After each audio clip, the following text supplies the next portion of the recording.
I think now there's such a trend, even in marketing. You and I have talked about this before, where it's you have to show up authentically now. Yes. And how can you say that you're doing that if you're not out there too? And I'm speaking to myself right now so much Yeah. because even as a photographer, I get uncomfortable.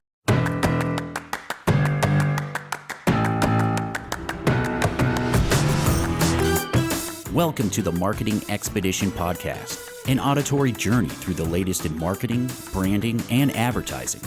Now, here's your Marketing Expedition guide, Ray Allen.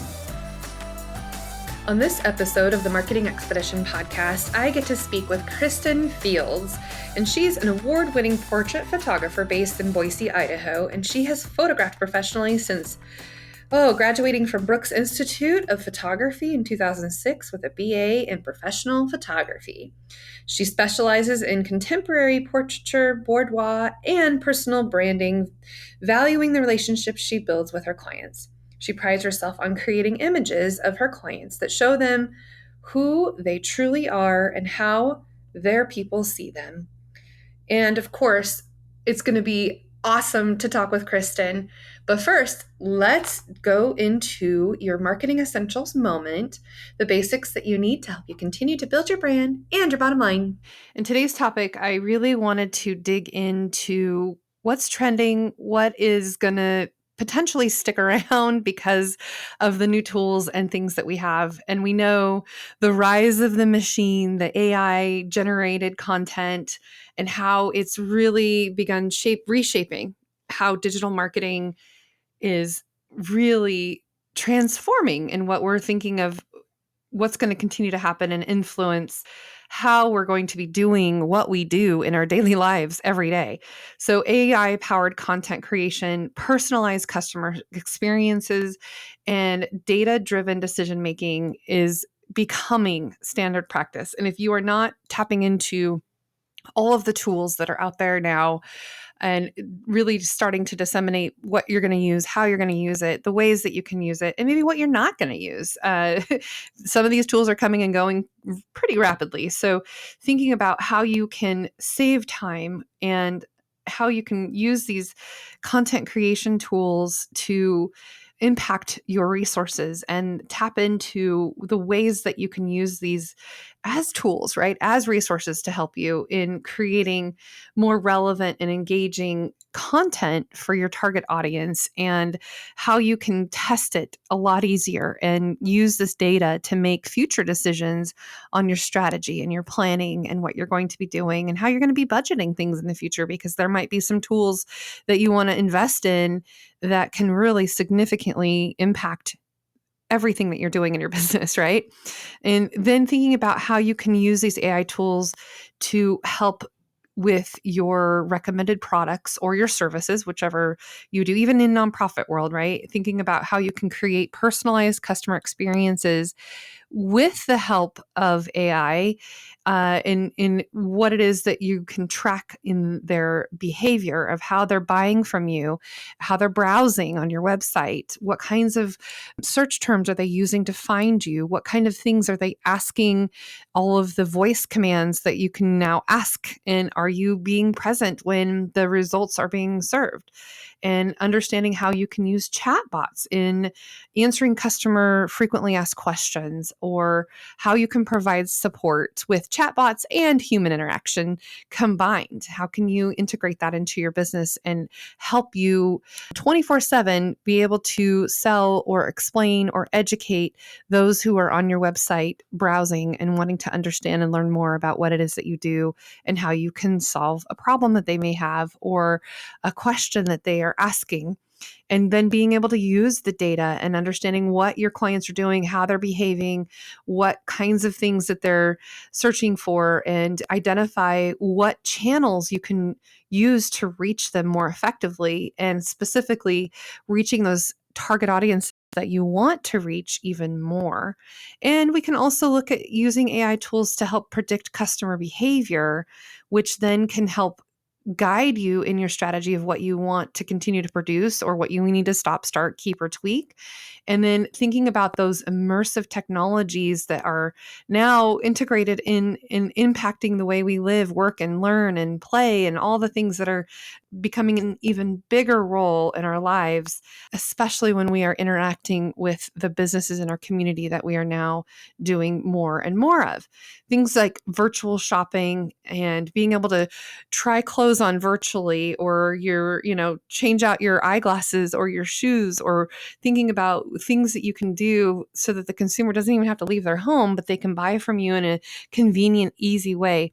Maybe it's looking at AR, augmented reality, to see how furniture would look in your living room before you buy it, or clothing that you want to put on and try on, if you will, by using those tools, and thinking about ways that you can launch your new products or promote your events or sporting events or anything like that, and being able to immerse yourself into the brand story and how your customers can immerse themselves into your brand story, and then connecting on it in a deeper level, and thinking about how you can personalize those experiences. And everyone needs to learn every day, right? Lifelong learners are something that we value. And so how can you continuously learn these new skills or hire those who know what they're doing in the AI realm? And how can you take those skills that people are learning or that you can learn and dig deep into, and now have a result because of what you're doing, and getting some hands-on training and hands-on, testing and doing iterative testing, and then understanding what costs are associated with them versus what costs you have been using, investing in the maybe more traditional methods of how things have been, to where you can go into the future, and how can you continuously improve that customer experience and customer service in ways that you may not have ever even thought of or dreamed of before, right? And then being able to help troubleshoot in real time and understanding what kind of information you can get in real time. And again, just thinking about all of the voice activated everything that is going on. How can you make sure that you are omnipresent whenever somebody is asking a speaker or smart device, smart cars, voice assistants, all of those things? Voice will really be the primary access point for almost everything that we do with Siri and Alexa and Google. I mean, all of these different devices that are controlling our lives are being able to be told to control, right? If we ask it to do something, or we ask it a question, or it's going to come up with search results, and you want to be there. You want to be the one that will answer those questions for you, right? Especially when somebody wants to make a purchase or compare, contrast something, or even just location based on where they're located in the geographic area. So you can do geo-targeting within a specific area, and thinking about the content that you're going to want to continue to evolve so that you are answering those questions, those queries that are coming up with, and using natural language and conversational tones and those long tail keywords that people are using to search for things when they are voice commanding their devices to do something for them, right? And thinking about how you can optimize your SEO for prioritizing voice search, and including things that you can do with the markup and the local listings, and getting those keywords out there so that people will get them. And then on the flip side too, being able to utilize these tools to be even more accessible, and understanding how, people with disabilities rely on voice interaction as their primary source of being able to search the internet, right? And then how can you design voice-friendly ads and leverage those voice assistants for promotions, and optimize for spoken queries that people are continuously doing more and more and more. And of course, thinking about how your advertising can be disruptive, but not necessarily intrusive and annoying. We want to think about things that we can do that's going to resonate with the audience that you want to target, that's going to be attracted and not be appalled, but appealed and want that appealing nature to be able to help them. And that way you can seamlessly blend that user experience in a way that they are going to respond and be receptive to it. So think about like things that you can incorporate into your advertising that are native advertising, influencer marketing, or sponsored content that adds value and doesn't just annoy people. So think about ways that you can partner with other collaborative efforts to have your brand in front of people in a way that's going to add value to them and not disrupt to the point where they're annoyed with it. You can have it be disruptive, but just try not to make it annoying because people are not wanting to, they don't want to engage with things that are going to annoy them, right? So thinking about the contextually aware ads, no more generic. It has to be customized to them. It has to fit within their lifestyle, their journey, their path in a way that's going to continuously give them knowledge and value. And seeing ads in a contextual way in their culture, their atmosphere, that can be a lot more intriguing and provide a better ROI because now you are doing something that they see valuable and they're going to want more of it. And that's what you want to keep doing. And then those influencer endorsements, of course, you got to make sure you do your due diligence on those that you want to endorse your product or service. What's their track record? Do they have a lot of followers? Do they engage? Do they, do they have a criminal record or not? Those are all things to consider before you go down that path with influencer endorsements. Because people, showcasing your work, you want to make sure that they're in alignment with your values and what you stand for. And then when you sponsor content or do some sort of sponsorships that are alignment with maybe some nonprofits or things that you believe in that you want to show and share case value, that way it's not just seen as like some sort of sales pitch and, salesy kind of yucky feeling, right? You want to leave people with a good, positive feeling about your brand and the values that are like yours when you are sponsoring content or educating or even entertaining. Still make sure that it's in alignment with the types of people that you want to attract to your business and thinking about how you can make it ethical and sustainable. Really consumers and your audience, they want transparency and they want you to have ethical business practices, and that sustainability is going to be another key differentiator in the marketing campaigns that we'll be running, and making sure that we're reflecting those genuine commitments to social responsibility and environmental awareness. Those are all factors that people are increasingly having more and more at the forefront of their mind and wanting to support brands that support the environment, support their causes, support their values, and are ethical. We definitely want to emphasize ethical and sustainable marketing and business practices more and more, because the brands that will be transparent about their practices and that include clear communication about what they stand for, if there's supply chain, where they're getting their work from, the labor practices that they're sourcing their materials from, all of those things are important to people more and more now. And then what is the environmental footprint? Thinking about sharing data on emissions and resource usage and waste reduction efforts and all those things. We work with a car wash client and we spoke in depth about the solutions that go into the water, and they have their own water treatment facility at the car washes to treat the water. And they actually use less water to wash the cars in the car wash than you would if you were to wash your own car in your own driveway. And thinking about when you're washing your car in your driveway, all of those solutions, chemicals go down into, the drainage system and aren't treated. And so thinking about how you can be eco-friendly with your products and packaging and the wastes that you are creating, and think about how you can reduce those things and share that story. Share about the story of the materials that you're using or sourcing and the labor practices of the people that are putting the products together for you, and that you can minimize waste with the packaging that you're using and utilizing renewable or recycled resources. These are things that people are continuously, like I said, continuously thinking more and more about, and it opens the door for so many possibilities if you are doing some of these practices and not sharing that story, how you can get that message out there in a non-salesy way, but more of an educational, informative, and even entertaining way to break through and get your message across to the right people that you want to get to, that you want to connect with and make those meaningful relationships.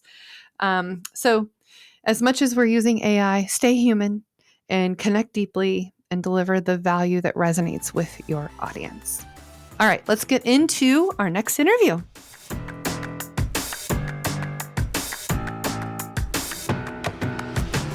Welcome to the Marketing Expedition podcast. I'm your host, Ray Allen. I'm the president and CEO of Peppershock Media and the founder of the Marketing Expedition community.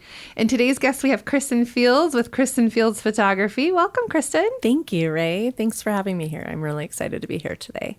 And we're actually coming to you from the Peppershock podcasting Potterific studio in Nampa, Idaho, which is always fun when we get to be seeing each other eyeball to eyeball and face to face. So welcome. So just for our listeners right now, can you share a little bit about you and your photography business, what you do, how you got to where you are? Just give us a brief overview. Yeah, absolutely. So I grew up in Boise, so definitely local at this point. I moved back after completing my BA in photography at Brooks Institute of Photography. So moved back in 2006, and I have been here working in the photography industry in one way or another since then. My current iteration is I run and own and operate a luxury branding and portrait studio in the Treasure Valley, and I really specialize in helping people. I work with a lot of women who are entrepreneurs, and I help empower them to really own their brand and show up authentically in their brand online, for their website, in their own portraits, and really hold space for them to reconnect with who they are and their own power that they either knew that they had but haven't found it recently, or never knew they had and they find it for the first time. And you and I met because I saw an ad, I think it was either on Instagram or Facebook, that you had done. So because we're going on a marketing journey, I saw that and I was like, oh, this is interesting. So you did a project. Let's talk a little bit about that project. And, you know, it's obviously evolved now, but Absolutely. So tell me what kind of instigated that idea for you to do the 40 over 40 or 40. Yeah. What was it? 40 Yep, over it was the 40 over 40. Yeah. Yeah.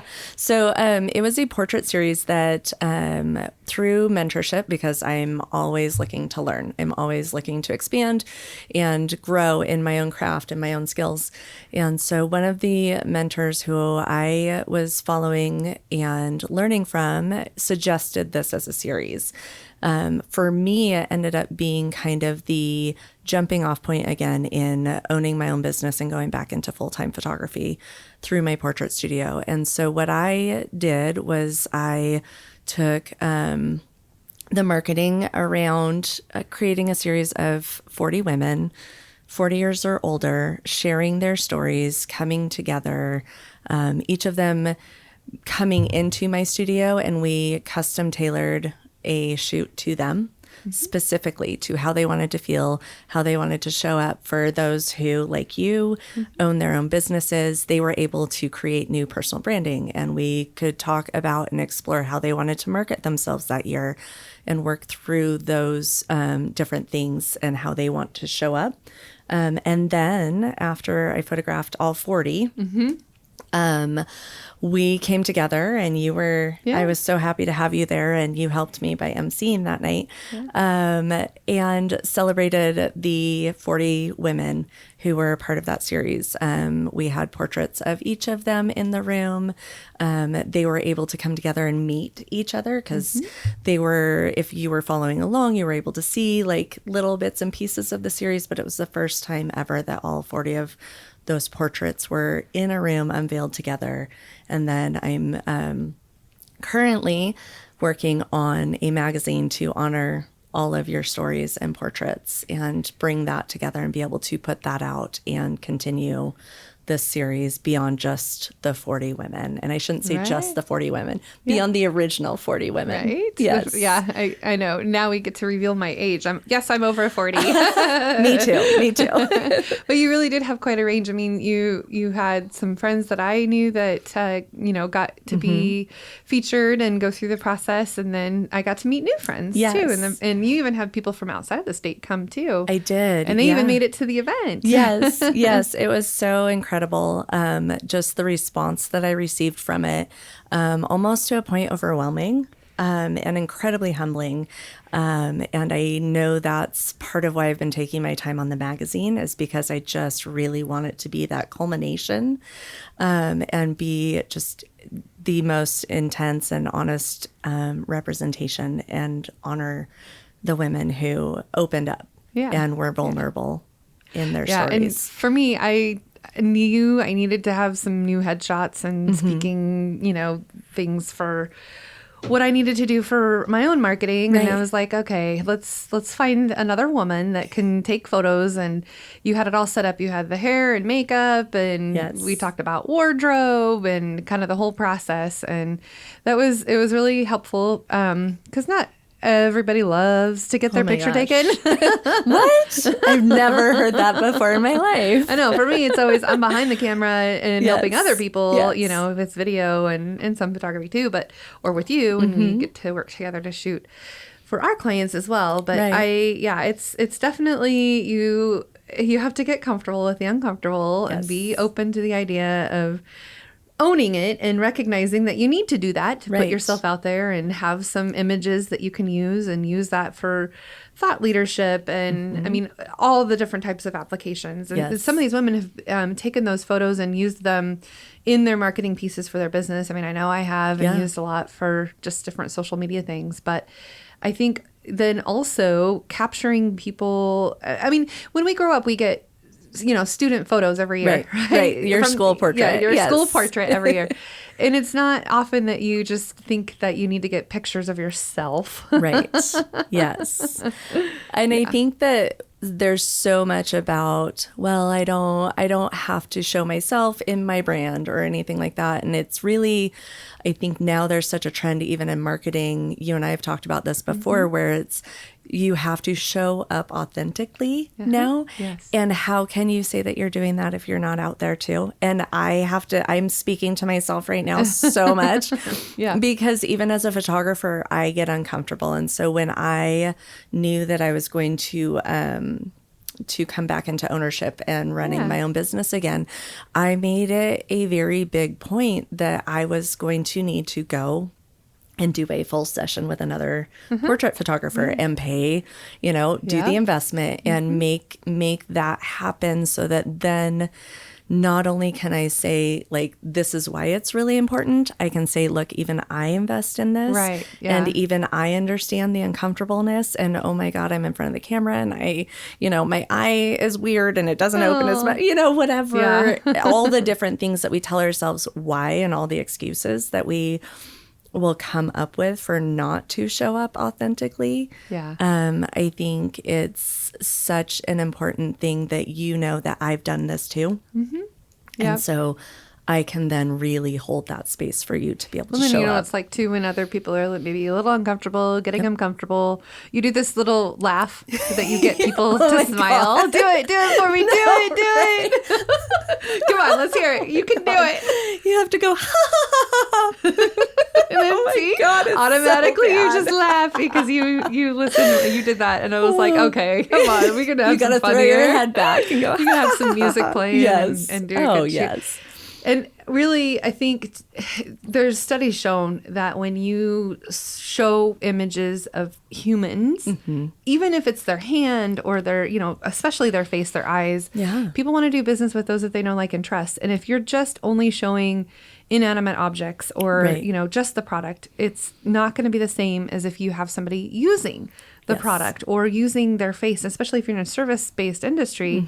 People want to do business with you and not necessarily just that inanimate object. And you get a lot more engagements and likes and follows and shares when you're using people in your advertisements or on your social posts. So having the faces, the smiles, the, silly laughs. Yes, the silly laughs. It does. And it does make it authentic because now, I can relate to this person. I'm going to build trust because I've seen them and we are our own brands, right? I mean, I know I represent Peppershock, but it's because people recognize me and then associate me with that. Absolutely. And as I develop the speaking career, the podcasting, all of these things, like having my image out there and feeling good about it.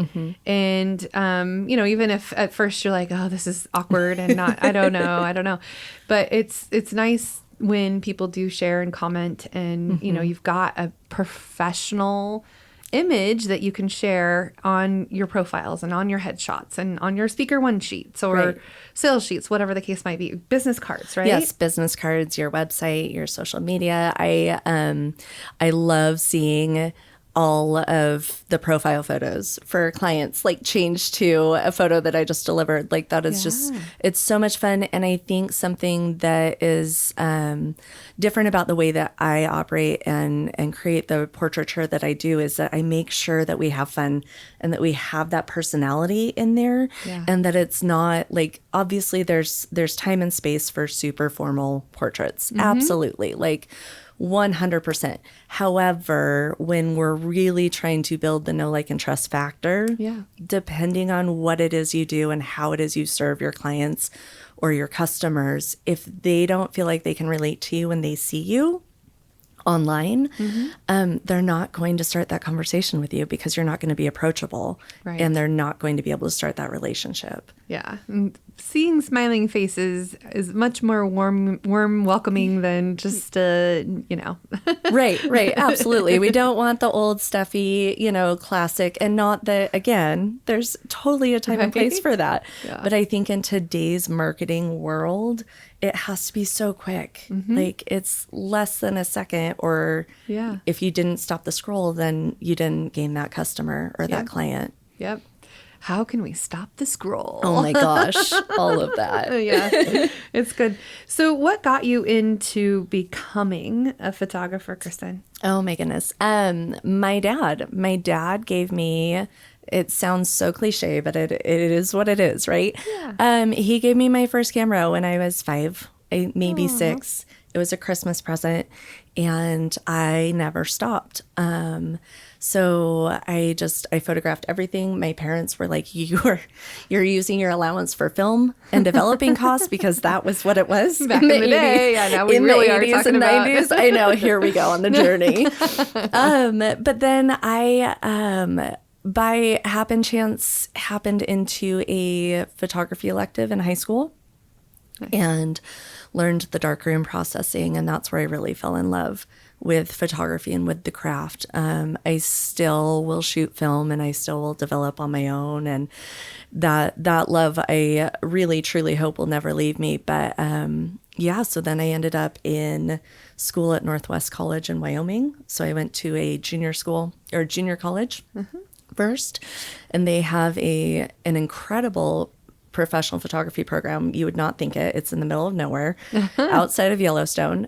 So there's really cool things to take pictures lots of cool things to photograph. Yeah, like nothing to do but concentrate on school, which was probably good for my for my first couple of years. And then I came back after I graduated there. Came back here and worked in some of the different brick and mortar, like classic studios that were still in town in 03, 04.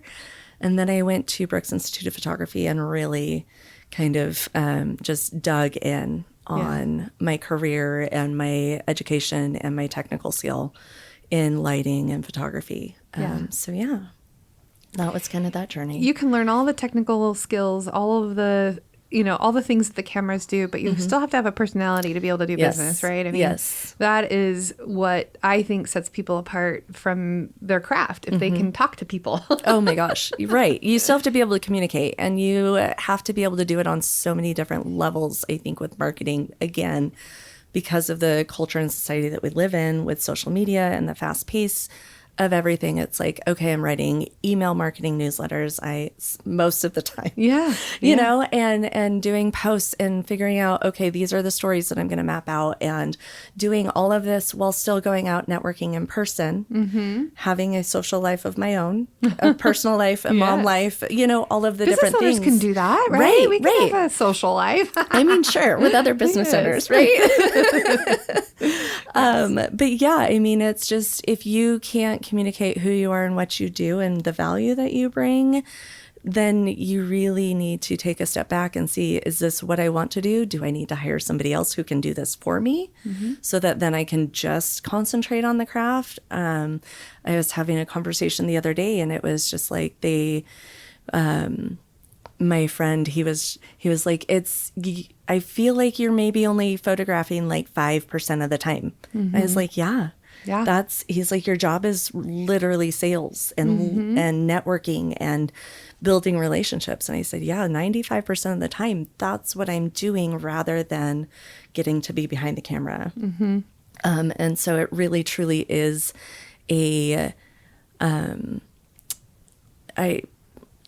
brain fart here. But it's just, it's absolutely about people and relationships, and the business part comes later. And I think when you're able to do that, able to see that and recognize that and really lean into that part of it, that's when everything really comes up and explodes for you, because the craft part, the technical skill, all of that comes, and anybody can do that really if they put enough time into it, 10,000 hours, right? But being able to walk into a room and know that you don't need to compare yourself to anybody else in there, and you are just there to talk to and meet and grow with other people. I mean, that's what it's all about. Make friends you haven't met yet, right? Or have friends you haven't met. I know. And that's not always easy for some people to walk in a room and shake somebody's hand and talk to somebody that they've never talked to before, right? It's always stranger danger sometimes. And being able to do that, though, and have kind of that like eyeball to eyeball and have a conversation with somebody and explain what you do and share that knowledge with them. And ideally, hopefully, you build a long-term relationship with the people that are going to celebrate what you do and appreciate the value, right? I mean, we've all had people who we don't ever want to talk to again, I'm sure, but it might maybe not so much. Blacklist of clients somewhere. No, I know. But it's good when you can find those people that want to support you and work with you and refer you and do all the things, the referrals, the Google reviews and recommendations, all the things. And now a message about our sponsor, Billie Razors. Billie is a female-first shave club and a body brand that's putting an end to the pink tax on razors. So by spreading the word about the Pink Tax Rebate, no purchases necessary, we both get a $20 credit to spend on Billie Razors and body care. Let's do this. It's really awesome. It comes in the mail. You get it on a subscription basis, and it just comes when you need it, and you can always turn it off when you don't, but you can have it set up to automatically come to you as you need new razors, and they are cost effective and of course not what you're doing when you're paying at the grocery store such a high price on women's razors. So go to peppershock.com/offers and get your Billie razors today. So when you are developing your business, and I know you've been kind of growing, we forgot to talk about the fact that you taught too. Oh my gosh. Yes, yeah. I am a professional educator as well. I earned I have to give a shout out to my high school photography teacher, Vicki Francis, on her recommendation when I moved back after I earned my bachelor's at Brooks. There is a really awesome program, and it's actually a federal nationwide program, but it's very well utilized in Idaho. It's called the Professional Technical Education or Career Technical Education. It's gone through a few different iterations. And so I was certified that way to be able to teach high school photography. So I taught in the Nampa School District. Bless your heart. To teach high schoolers. Oh, yes. 9 through 12. It's a fun, it's just, I think it's prepared me a lot for my children, and they're not going to be able to get much by me. But yeah, so I taught for, oh my goodness, 6 years. Yeah, 6 years in the Nampa School District, commercial photography there. And then I left for a little bit when I had my daughter and came back when she was almost 2 and taught in the West Ada School District for 5 years as well. And there I ran the commercial photography program and the yearbook program as well. So I was teaching all sorts of different graphic designs and marketing for the yearbook and, just project management, completion, all sorts of things with that. Oh my God, deadlines. Yes. Yeah. Yeah, that's good. I know I look back to our yearbook and, there's some fun. It's just a fun thing to be able to do. So, okay, so now back to kind of, we touched base on that. And then you came back and started full-time doing your business now. And looking back, what are some of the things that you did to help generate the buzz of getting your business going again and getting the people that, now are your loyal fans and come back to you and refer you and all of those types of things? What are some steps you took to make that happen? Yeah, absolutely. I think one of the biggest ones we already kind of touched on was that 40 over 40 series. Really kind of leaning into one thing, like really narrowing down my niche, focusing on women who are over 40, who are driven, who are ready to invest in themselves, whether it's personally or professionally, and getting in front of them through the Facebook ads, through social media posts, through the networking. Oh my God, I was like everywhere all the time for a year and a half. And to the point where I pretty much bowed out of the networking, like in-person networking scene for 9 months just to like take a break. But I think really I was very focused and very much like I ate, slept, and breathed it for the amount of time that it took to get through that. And I think that focus and then also having a mission bigger than myself. I wanted women to start conversations about aging and about aging gracefully and understanding that just because we as women over 40 aren't necessarily seen in our culture, in advertising and shows and that kind of thing as much as, say, the 20 to 30 demo, that we're still relevant. And if not more so relevant, because we've been through those journeys, because of all of that. And so I really made that my focus, and then creating portraits around that to be able to make people stop scrolling so then they'd read a story. And receive from that and be able to push that forward, pay that forward. I think that was a huge part of my kind of big kind of comeback, if you will. And reintroduction. Now you've got some things in the works that you're planning on, a trip, and I mean, let's talk about kind of where you're at now and where you want to go and what you have planned in the future. Yeah, absolutely. So, the trip, we'll start off with that. One of my clients from the 40 over 40 series is Belizean. She grew up in Belize. She grew up in the States as well, but she goes back every year, and she was like, Kristen, we have to take this on the road. We have to, like, I go to Belize every year. We have this incredible resort. I have all of these, all of my local family and friends as connections to be able to go to places like Secret Beach, where they've shot the Sports Illustrated covers and like all these different, like the Mayan ruins or the jungle, or we could do the river caves or all of these different things. But she's like, but then not only do we go with women and make it a girls' trip and make it this amazing time for connection in paradise, basically, right? I know, I've seen the pictures. Oh my God, the resort is to die. Portofino Beach Resort, just all of it. But to be able to have that time and take that time out of our busy lives, because we don't do that very often, and to create portraits while we're down there. So I'm so not necessarily worried, but I don't want people to be like, oh, it's just for Sports Illustrated people or people who look like that. No, not at all. This is like, again, the authentic portraiture that we can create and custom tailor to how you want to feel and how you want to look. So it doesn't have to be you in a swimsuit. I'm planning on the, have you seen the big parachute dresses?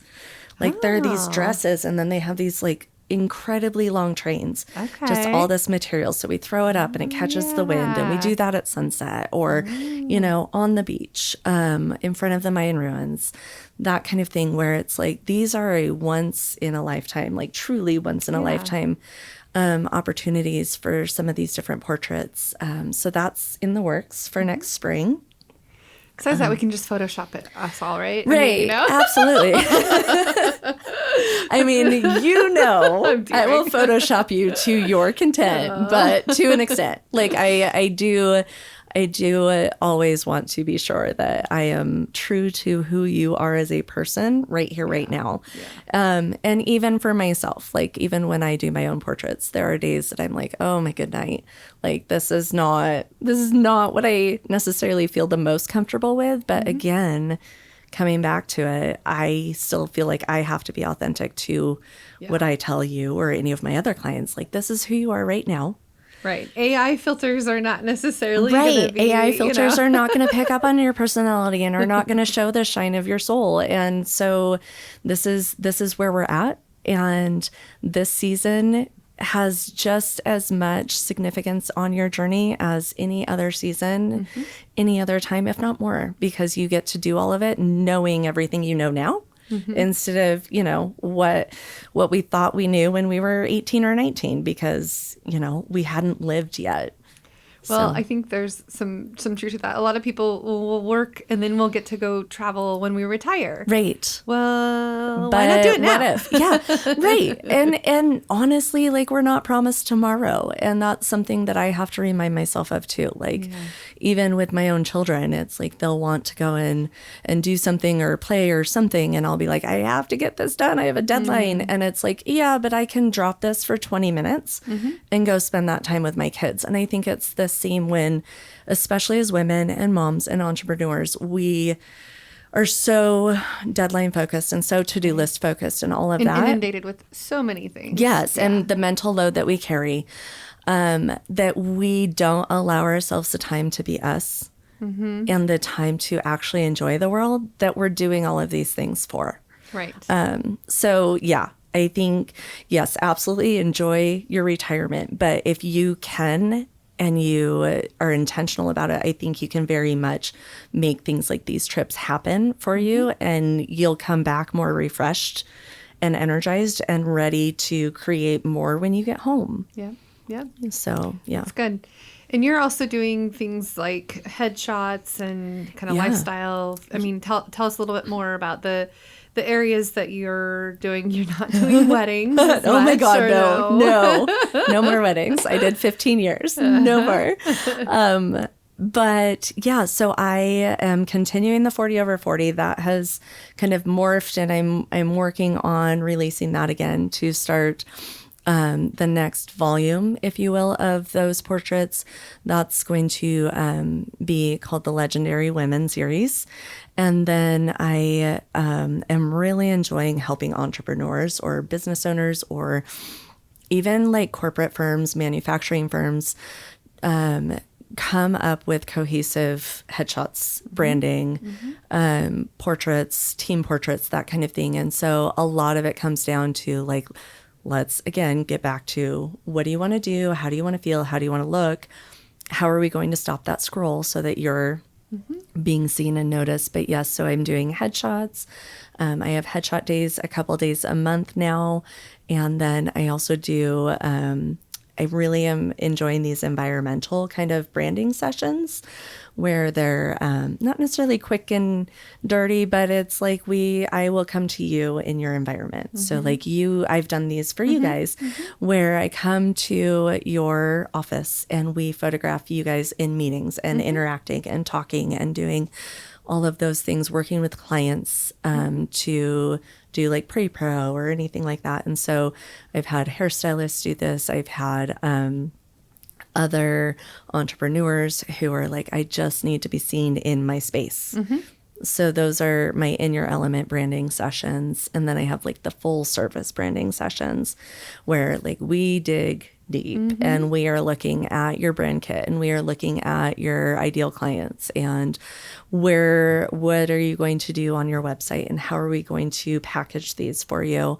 You get a stylist and you get the hair and makeup, and generally I have a videographer come and do behind the scenes the whole time, and we're going to different locations and all of this. And, you know, I've got my location kit out and we're, you know, the strobes in an unfinished house, like for a interior designer that I did. She wanted like these really intense portraits of her in an unfinished house. And I was like, okay, let's do it. Like, let's put this together, figure out the logistics and really tailor this specifically to that next level that you're stepping into, because that's where your branding has to be, right? It has to be above and beyond where you're at now so that you can then elevate up to that position. Yeah. And I think if people are writing articles for magazines like Inc. or Forbes, any of those, and having photos that are readily available, and not just the traditional headshot either. No. Like when you did mine, it wasn't just the, you know, like mug shot, if you will. Right. The school portrait of your business. Yes. But more, just you show more, you have different poses, you have different looks and things and different outfits. And, and all of that. Different lighting. Like we can do natural, we can do the strobes, we can, you know, it's really truly like a blank slate. Because yes, it all looks like my work, but I, again, am so intentional about capturing and creating work that shows people's true personalities and who they are and how they want to show up. And so it's not going to look the same as every other one out there. Yeah. And it shouldn't. Because everyone is unique in what they do and how they do it. Kristen, how can people reach out to you? And further, how can they find out more about the trip to Belize? Oh my goodness. Yes, absolutely. So on social media, on Instagram, I'm at Kristen Fields Photo. Same with Facebook. And then my website is just kristenfieldsphoto.com. Any kind of interest for headshots or the trip or anything else, an email is great, Kristen@kristenfieldsphoto.com, or you can, dare I say, slide into my DMs on Instagram and get more information there for sure. And I'll be posting more about all of that as we keep going. Yeah. So, and just a little quick plug for Kristen. She did my photos, but also we hire her to contract with us whenever we're doing videos, to come and shoot with our clients when we have, you know, kind of do dual. Yeah, we do the stills and and just some other things. And she's come to our office and shot our team and our people in place and team photos and everything. So I highly recommend that you reach out, and we will get to work more together. Yes. Thank you so much, Ray. I love working with you and your team. It's been amazing. Excellent. All right. For those of you listening, the best thing that you can do for Kristen and I is share this with those that you know that need to hear the Marketing Expedition podcast and need to hear the things that we help educate you to continue to build your brand and your bottom line. And until next time, everybody, enjoy your journey. Thanks for listening to the Marketing Expedition podcast. Want to continue the journey? Don't miss out on new episodes. Subscribe on iTunes, Spotify, Amazon Music, or wherever you get your podcasts.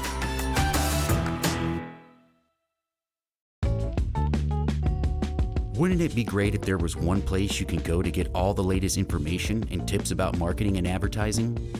The Marketing Expedition community is that place.